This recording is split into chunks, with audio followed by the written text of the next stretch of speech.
Hi guys, good evening ulit sa inyo. So PSE stock trendings na naman tayo, first day of the week at pulang-pula na naman si PSEI kaninang umaga. So ngayon po ay April 27, 2020. So ito po yung mga top natin.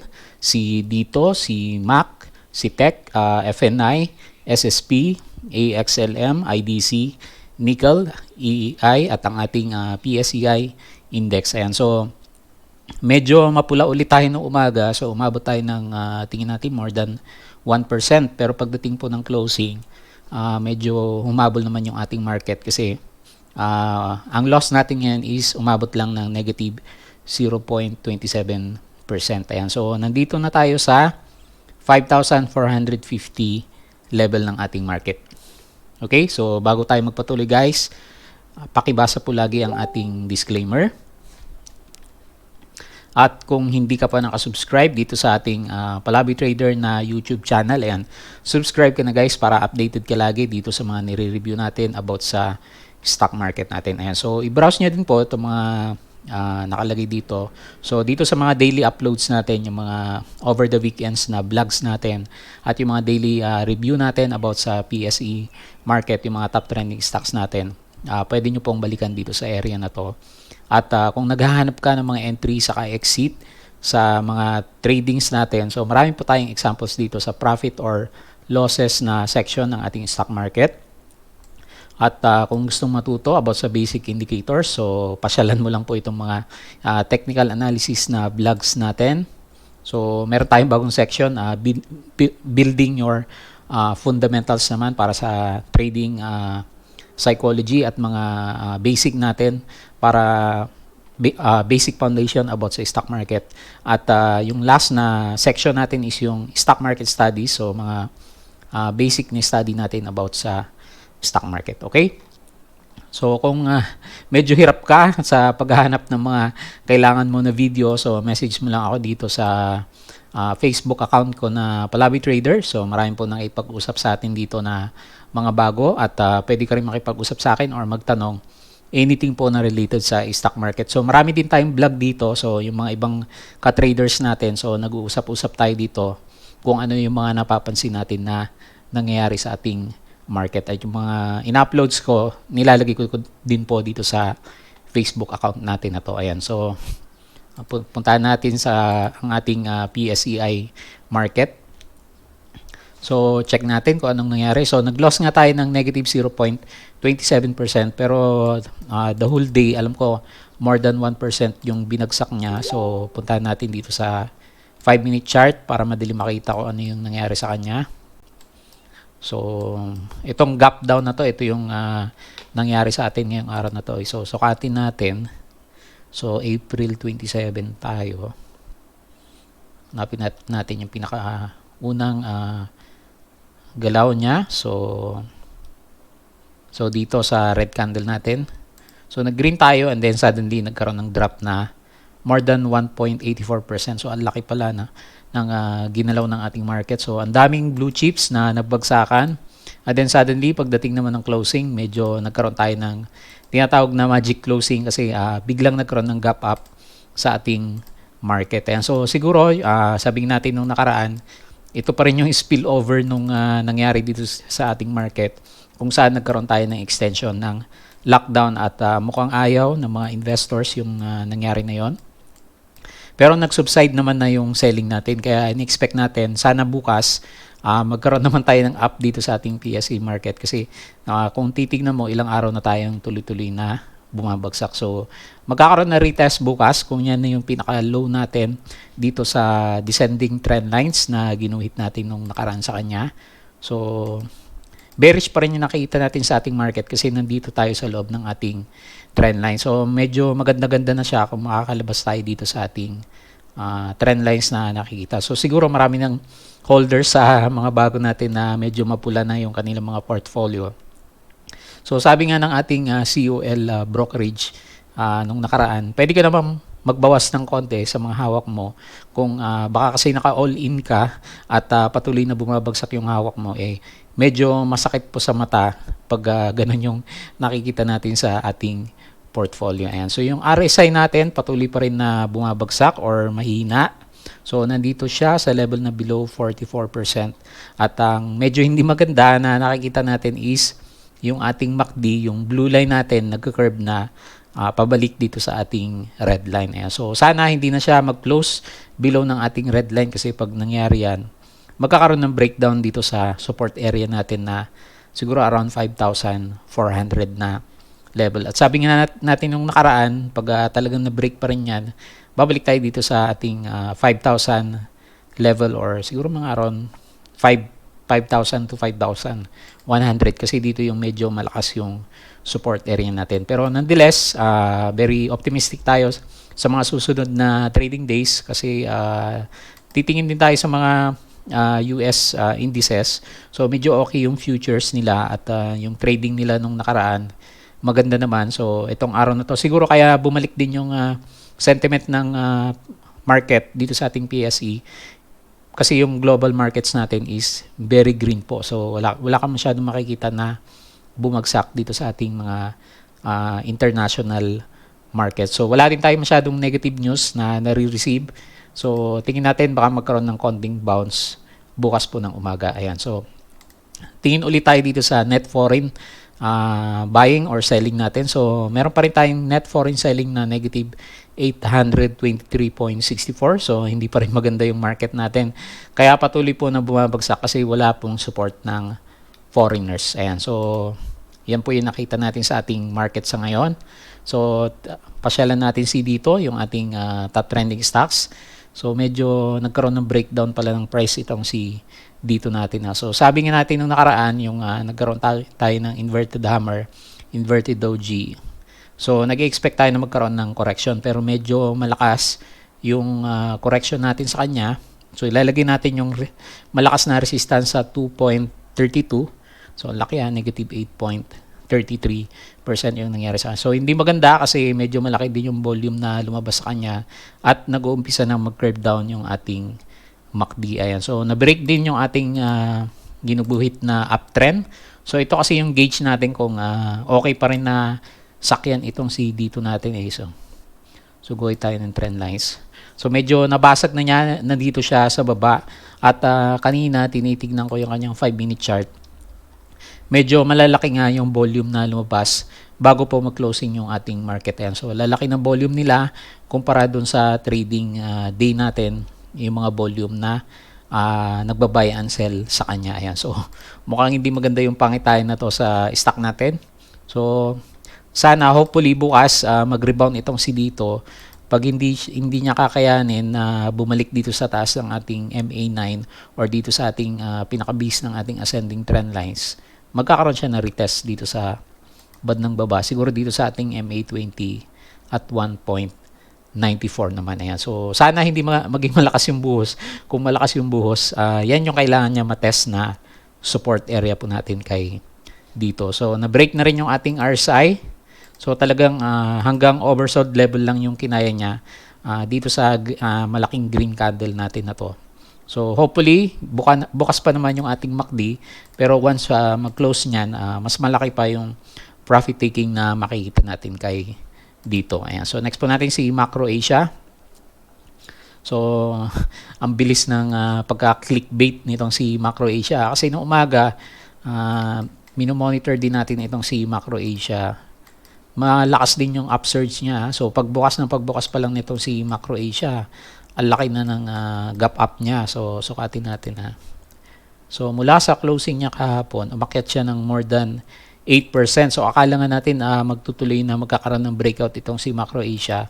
Kaya nga lang nagkaroon naman ng malakas na profit taking sa kanya. Yan. So yun nga, lagi kong sinasabi sa inyo, pag nagkakaroon kayo ng intraday trading, lalo na sa mga volatile stocks, so ensure nyo na yung MA9 natin nandito dapat sa taas nating MA20, kasi once na bumagsak yung MA9 sa ilalim ng ating MA20, so medyo malakas na landslide yung mangyari sa kanya. At mapapansin mo din yung ating volume, pag nagkakaroon siya ng selling or red candle, malalaki po yung mga volume na lumalabas sa kanya. So tuloy-tuloy yung nagpagkakaroon niya ng profit taking, at nag-close pa siya ng red mula sa pagiging green niya nung kahapon. So ang laki ng volume na lumabas sa kanya. So hindi pa rin talaga gustong paakyatin itong si Macro Asia at talagang hinaharangan pa rin yung kanyang pag-akyat. So malakas na resistance pa rin natin siguro itong 5.42 natin. So medyo malakas yung profit taking sa kanya, kaya tingin natin i-retest niya yung ating MA20. So parang pabalik na nga siya ulit, no, dito sa first box natin. So ito kasi yung first box at yung second box area natin, and then medyo malakas yung rejection. So magkakaroon na retest ulit dito sa bandang baba ng support natin around 4.58. So yung nakita natin nung nakaraan na RSI breakout, mukhang hindi nagmaterialize at bumalik siya ulit dito sa baba. So nonetheless, dahil bukas pa rin naman yung ating MACD, so huwag ka munang mawala ng pag-asa sa kanya kasi maraming nagtatry na pataasin yung kanyang price. Pero sa ngayon, kasi ang pinapakita niya lang is dito lang muna siya sa loob ng ating trading channel. Ayan. So huwag ka munang mag-expect ng malaki sa kanya kasi hindi pa maganda yung ating RSI at saka yung price action natin sa kanya. Ayan. So yung pinakita natin kay Macro Asia. Next po natin si Surtech. So, kala ko magi-green din itong si Surtech natin. So, hindi niya kinaya yung pagkakaroon ng retest sa ating MA9. So, kita nyo naman yung ating maliit na blue line. So, nagkaroon pa ng rejection sa ating price ng dumaan siya dito. So, yung sinasabi natin na kailangan i-retest niya na area nung nakaraan at around siguro 8 point dito sa baba ng ating week. So, siguro around 8.13. So, hindi na niya kinaya. So, expect mo niyan, meron pang susunod na retest pababa dito ay Surtech naman. So, guhit natin yung naguhit natin na trend line sa kanya nung nakaraan para makita natin kung saan tayo mag-expect ng rebound naman dito kay Surtech natin. So, nandito na siya sa 8.3 current level. So, tingin natin kaya na niyang basagin yung 8.1. So, hanap ulit tayo ng kanyang support line. So, ang pinakamalapit na support niya is dito na sa 7.65. So, sana pag nag-retest siya dito, magkakaroon siya ng rebound, or ang gusto natin makita sa kanya bukas, pag nagkaroon naman siya ng konting upsurge, lumabas siya dito sa ating descending trend lines na ginuguhit sa kanya para magmukha lang na isang bull flag formation itong nakikita natin sa kanya. So, talagang hindi siguro maganda yung news na lumabas sa kanya nung nakaraan kung saan nagkaroon ng malaking selling yung mga may-ari ng Surtech natin. So medyo malaki kasi yung shares na lumabas sa kanya. So medyo hindi maganda sa mga traders, yung mga ganon, mga investors na nagka-cash out yung may-ari ng company natin. So medyo na-break niya din yung ating RSI. So nandito na siya sa bandang baba. Ang tignan mo sa kanya, huwag bumagsak dito sa ating RSI na siguro around RSI 53 or RSI 50 yung ating RSI level, kasi pag medyo bumagsak siya dito,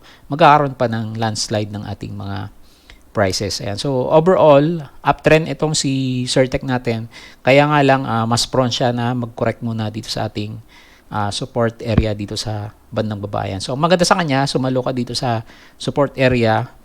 Kaya nga lang, titignan mo kung ma-break yung trend lines natin na yan. Once ma-break kasi yan, babalik tayo dito sa below level na naman natin ng ating MA 100. Ayan. So yung pinakita natin kay Surtech. Next natin, yung winner of the day natin, si Global Ferro-Nickel. So talagang klinos na, sinagad na ang pag-akyat nitong si FNI natin. So nagkaroon siya ng 24% gain ngayong araw na to. So medyo napaaga tayo ng profit dito kay FNI. So kung magdodrawing ka ng trend line sa kanya, medyo nag-follow ng trend talaga itong si Global Ferro-Nickel. So sana napansin pa natin ulit to, no, nung makalabas tayo sa kanya. So nag-drawing tayo ng trend line sa kanya. So yung trend channel niya, medyo na-break na rin niya. So medyo malakas kasi yung buying. So kita mo naman dito sa ating volume, napakalaki po ng volume. So siguro meron nag-anticipate na mabubuksan yung mga mining companies nitong si Global Ferro-Nickel. So kung tandaan nyo yung vlog natin kung saan nag-gain tayo sa kanya ng around 35k. So sinabi natin ang reason ng selling natin around dito sa candle na to is yung bad news kasi na magkakaroon ng extension ng closure yung kanilang mga mining companies. Pero ang nangyari after nga magbukas yung Holy Week natin, nag-upsurge naman yung mga prices ni FNI. So siguro may nag-anticipate na malakas or malaking investor dito kay FNI, kaya medyo binuhusan na niya at umakyat po yung mga prices natin sa kanya. So congratulations po yung mga nakasalo sa kanya during nung mag-start yung kanyang breakout. So dahil medyo malakas yung ating upward movement, so magantay tayo ng another upward movement dito kay FNI. So kung medyo mahina siya, so ang titignan mo lang, magkaroon siya ng retest dito sa support line natin. So siguro around dito sa may gap area natin. So half body ng ating candle. So kung sakaling mahina lang, mag-retest siya dyan. Pero pag nag-successful yung retest niya, aakyat ulit tayo dito sa around 1.04 naman. Or kung mataas siya, or malakas yung opening natin bukas, magkaroon siya ng konting gap up at magtuloy-tuloy siya, and then magkaroon na retest for a possible upside na naman na 10.6% dito kay FNI natin. Ayan. So medyo maganda yung nangyari dito sa kanya. So very classic din kasi yung RSI patuloy na umakyat. Although nagkaroon siya ng break nung nakaraan dito. So around a few days back. So naibalik naman niya yung kanyang pagtaas. At kita mo naman, sabi nga natin, hanggat bukas yung ating MACD, yung blue line nasa taas ng ating red line, meron tayong bullish na nakikita sa ating mga stocks. Ayan. So congratulations ulit kung may hawak ka dito. Mamaya silipin natin yung kanyang kapatid na si NIKL naman. So yan po yung nakikita natin. So possible na resistance 1.04 at support level na 0.85 naman. Next pa natin si SSP. So nag-upsurge din itong si SSP natin. At mas mataas pa kay FNI pala. So nag-gain siya ng 26.42%. So wala naman tayong masyadong makitang news. So bukod sa semicon siya, so kagaya ni Sir Tech nung nakaraan, so medyo nahuli ng pag-akyat itong si SSP. Then after niya magkaroon ng few days of consolidation, saka naman siya pinasok ng mga traders natin. So laki kasi ng volume, oh. Grabe yung pag-akyat ng mga volume ng mga stocks natin na hindi masyadong napapansin. And then suddenly biglang aakyat yung kanilang prices. So tingnan natin, drawing ulit tayo ng trend line. So medyo naka-breakout din siya dito sa ating taas na ating trend lines. Kaya lang, tignan mo guys, medyo nandito ka na sa oversold level. So makikita ng mga traders to, although bukas pa naman yung ating MACD. So maganda yung nangyari sa RSI. Tuloy-tuloy yung pag-akyat. May trend lines na sinundan. Ganun din yung ating MACD. Kaya nga lang, in-expect natin magkakaroon ng profit taking dito kay SSP. So hanap tayo ng kanyang support saka resistance. So ang pinaka-resistance mo sa ngayon, yung kanyang pinakamataas na week at 1.48, at ang support level mo naman is dito sa half body ng candle at around 1.2. So meron ka possible upside sa kanya. So kung natandaan nyo yung nangyari kay Ma nung nakaraan, so malakas na bullish candle and then sinabayan ng napakalakas na volume. Kaya pumasok yung mga trader sa kanya. So nakita natin merong konting upside pa sa kanya.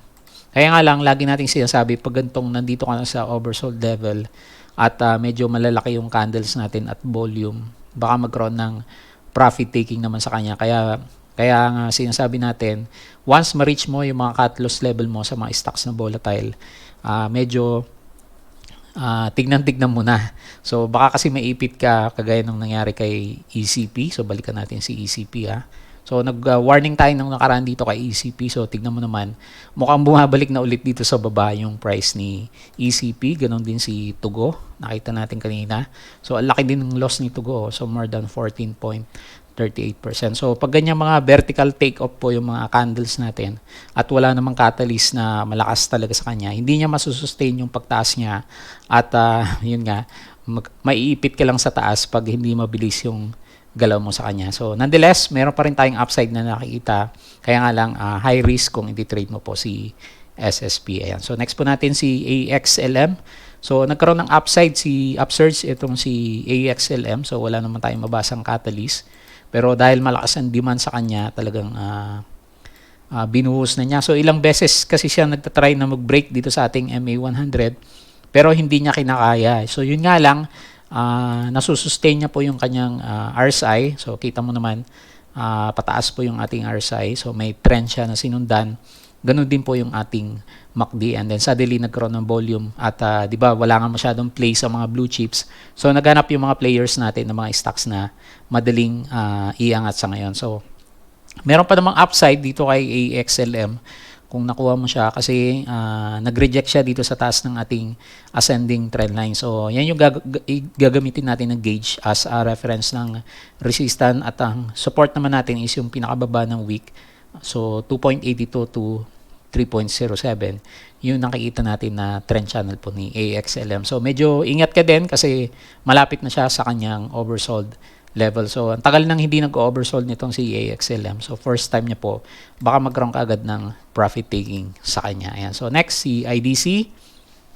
So, ayan, medyo medyo bumagsak si IDC. So, sabi natin nakaraan, kung tanda mo, so magkakaroon na retest dito sa pinakababang week ng last candle natin. So, kung hindi niya kakayanin yan, babagsak nga yung price, which is ganun nga po yung nangyari sa kanya. So, lagay natin ulit yung resistance dito sa 2.41 at ang support level natin dito sa ating MA20. So, magre-retest ulit sa MA20 kasi na-break po yung ating ascending trend lines ng ating RSI. So, bukas pa naman yung MACD. So, tingnan natin kung hindi magko-close yan at bumalik yung momentum ng RSI, aakyat ulit siya. Pero sa ngayon, dito muna tayo sa trading range na 1.92 to 2.41. So, sana hindi ma-break yung uptrend na trend lines na pwede nating iguhit sa kanya kasi medyo meron siyang sinusundan na trend area. Ayan. So, yan po muna yung titignan at aabangan natin bukas na sana wag ma-break kasi pag ma-break yan, consolidation ka ulit ng medyo matagal dito kay IDC. Ayan. So, next po natin yung kapatid ni NIKL, si NIKL naman. So, kita mo naman, ang lakas ng volume niya. No? So, yung pag-akyat po ni NIKL, sinabayan lang niya yung pag-akyat ni NIKL. So, nangyari lang siya during or rather before ng closing natin. So, dito sa breakout area, umakyat kaagad siya ng more than 3%. So, nagsasabay kasi minsan si NIKL saka si NIKL. Kaya nga lang, itong si NIKL natin medyo nahuhuli na siya. So, tingnan natin bukas kung ano yung pwedeng mangyari sa kanya. So, meron siyang sinundan na trend channel. So, medyo maliit nga lang yung nakikita natin na direction niya. Ayan. So, yan po muna yung susundan natin sa kanya. So, ang resistance mo sa kanya is dito sa taas ng ating trend channel at ang support mo dito sa baba naman ng ating trend channel. Ayan. So, maganda yung nangyari sa kanya kasi kita mo naman, bumalik yung momentum ng RSI, pati na rin po yung kanyang MACD. Ayan. So, tingnan natin bukas kung magkakaroon ng habulan dito kay NIKL kasi nauna si NIKL. So, hindi natin alam, guys, kung mag-open na yung mga mining companies na ito or meron silang suggestion sa mga local governments nila kasi may mga areas na tayo na open na nga po yung mga business. Yung nga yung tinatawag natin na GCQ or General Community Quarantine. Ayan. So, quarantine pa rin naman, kaya lang mas maganda na siya kaysa sa ECQ natin. Kasi pwede na po silang mag-conduct ng kanilang mga business. Ayan. So, lastly, dito tayo kay EEI. So, medyo hindi maganda yung nangyari kasi lalaki ng volume, no? Tinatry nilang i-push pataas itong si EEI pero mukhang hindi niya kinaya. Tapos, baka bad sentiment yung nangyaring pag-retract niya dun sa declared na dividend sana niya. So, mukhang binago na niya yung date na kanyang dividends or ito din yon. So, meron siya kasing dineclare na dividends at binawi po nga po niya yung pagbibigay niya ng dividends. So, mukhang hindi naging maganda sa mga traders natin. Yung nangyari sa kanya kasi medyo namatay din po yung kanyang movement. So, yun nga, tingin natin, ingat ka na lang na wag mabasag itong support level natin siguro at around 5 pesos kasi pag na-break po yan, so mag-expect ka meron pang konting landslide ng prices dito kay EEI natin. So, ang titignan mo naman sa kanya, kailangan mabuhay ulit yung ating RSI kasi tignan mo naman, nagkaroon siya ng breakdown at mukhang papunta na nga sa oversold level at yung MACD natin is hindi po mag-crossover dito sa ating red line. Tapos, yung prices natin dapat makalampas dito sa ating descending trend lines bago ka muna bumili sa kanya. So, although nakita natin para siyang double bottom sa ngayon. So, first bottom, second bottom. Pero kailangan mo muna ng green candles na babalik naman or makakalampas dito sa ating mga resistance levels. Ayan. So, bantay-bantayan mo si EEI natin. Baka magkaroon po ng breakdown ng prices. Ayan. So, yun po yung mga nakikita natin dito sa ating stock market sa ngayon. So, hopefully bukas magkaroon ng reversal dito sa PSE market kasi yung global markets natin medyo maganda naman po yung sinasabi niya. Ayan, so yun yung mga reviews natin ngayong araw to. So bago tayo mag-close, don't forget to subscribe dito sa ating Palaboy Trader na YouTube channel. So i-browse nyo din po itong mga nandito kasi malaking tulong po ito yung mga vlogs natin, lalong-lalo na sa mga bago pa lang po sa stock market. Ayan, so kagaya ng sinasabi ko, yung mga nagtatanong, so pwede nyo akong i-add dito sa aking Facebook account na Palaboy Trader. Ayan, so kung medyo delayed, so antayin nyo lang ng konti, sasagutin ko naman yung mga tanong nyo kasi medyo marami na rin nagtatanong sa atin at medyo busy tayo minsan sa trabaho po natin. So yun lang guys, so sana maganda yung trading natin bukas. So maraming salamat sa inyong panonood at pakikinig.